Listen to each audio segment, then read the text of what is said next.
All right, hello everybody. I'm going to tell you a little story about, well, it could be a near-death experience. We'll see what you think. But back in 2004, I went to bed one night and I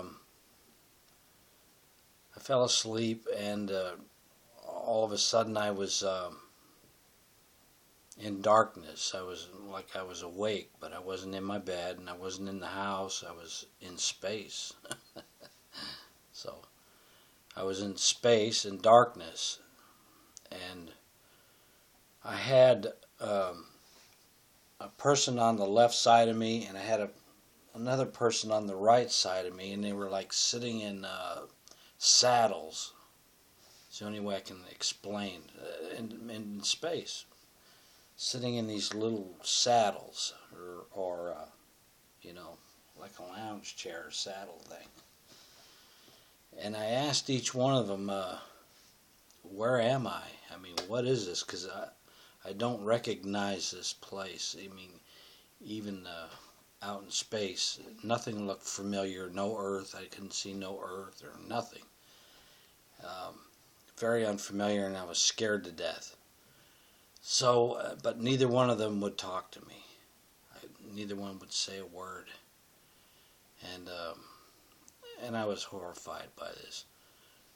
And way off in a distance, a light was coming towards me, so I was watching this light. And it got closer and closer to me, and I said, where am I? Because I don't like this place. I don't want to stay here. I don't know what this is.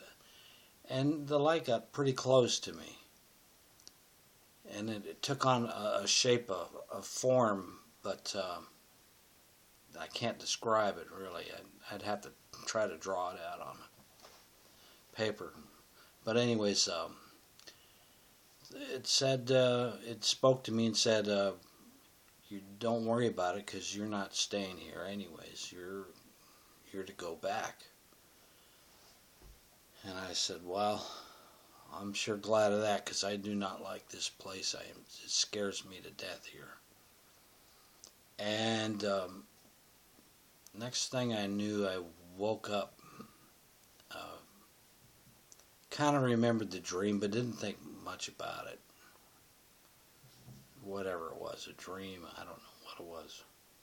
Never really thought anything else about it. And then like a month later, I was in the hospital. I was getting zipped open, quadruple bypass. And I went through all that.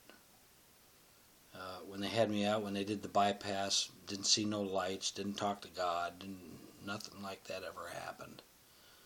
But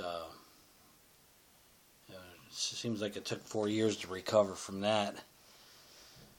But then later on, I started thinking, a couple years before all this ever happened, when I lived in Northern California, I started leaving my body and walking around the house, and I would leave out the side of the house where there was no door. I would just walk right through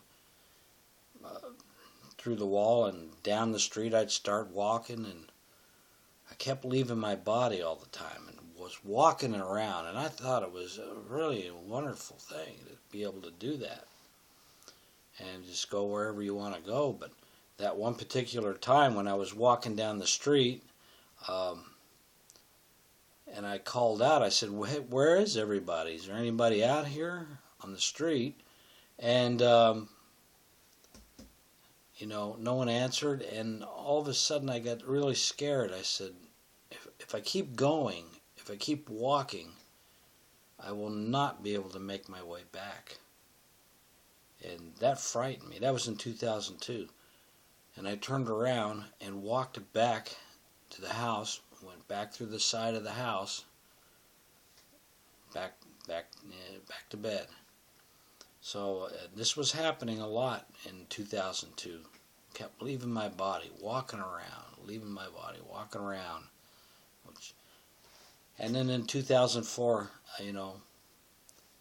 all this heart operation and all this happened to me. So it was really funny because at that time in 2002, I kept sensing like there was something wrong with my heart. And even my doctor was a cardiologist, and he said there was nothing wrong with me. And I said, "Are you sure there's nothing wrong?" And they put me on the stress test thing, and I did all that and everything. And he said, "No, there's nothing wrong with you."